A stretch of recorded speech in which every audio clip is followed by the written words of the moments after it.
So we are now in day 4 mga ka-farmers sa ating transition from starter to grower. At yung pakain natin mga ka-farmers is 5.5 kilos. Bali 3 kilong grower, dalawat kalating starter. So bukas mga ka-farmers, supposedly last day ng transition natin. Kaya lang may natitira tayong starter feeds which is around 15 kilos. So papakain natin lahat yun mga ka-farmers para exact tiguan sako sila sa bawat isa sa kanila. Kasi pang 8 sako na yon yung pakain natin na yun na feeds na starter.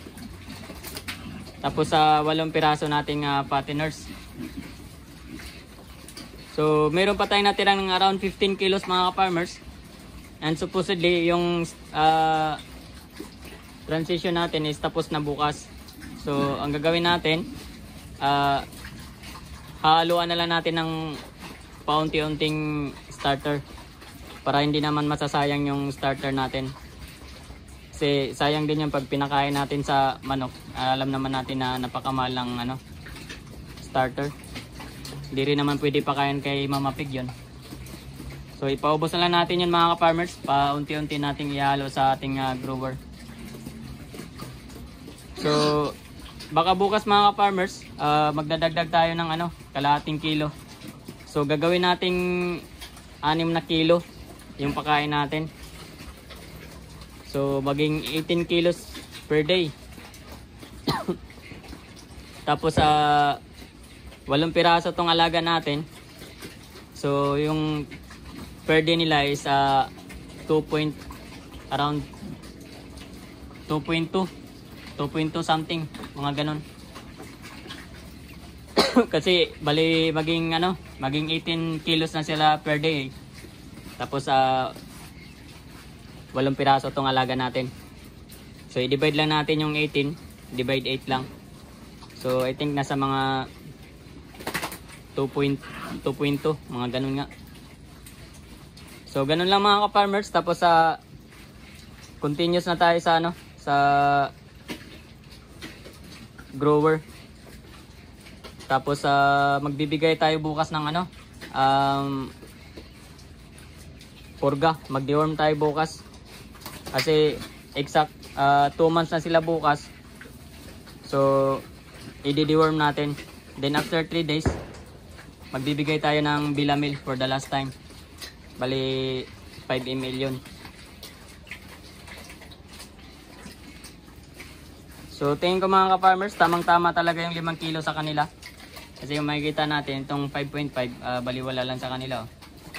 So dapat sa grower stage nila, dapat magko-consume na kasi sila ng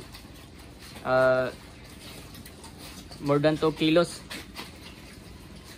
Actually 2 kilos na to mahigit. Kung pakain natin is 5.5 times 3 is 16.5. So 2 kilos na rin mahigit. So bali dadagdagan lang natin ng konti mga ka-farmers.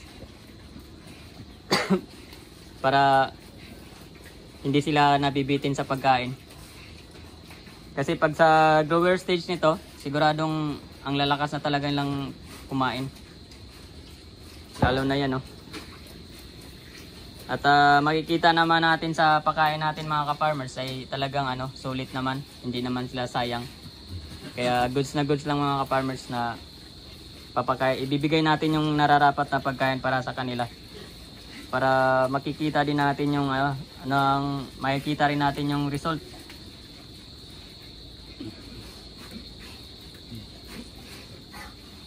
Ayun, busog na yun, Yan yung isa sa pinakamalaki natin. Tapos ito. Actually 4 to mga ka-farmers, malalaki natin dito.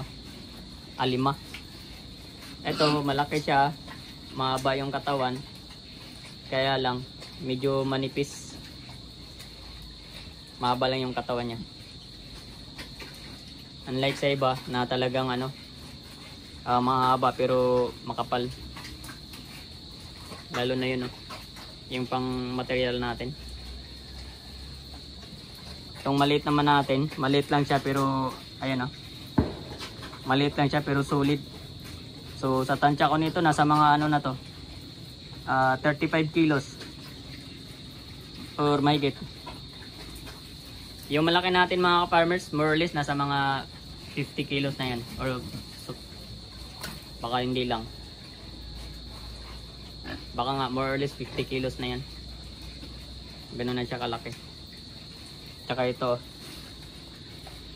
so 40 to 50 kilos na ito.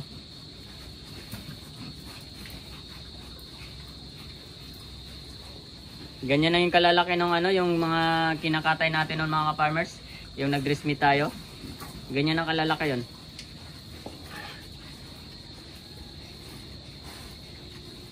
So mabigat na talaga yan. So okay mga ka-farmers, at liligpit natin yung mga kambing natin nang makababa na tayo at magsisimba tayo ngayon. So okay mga ka-farmers, happy farming!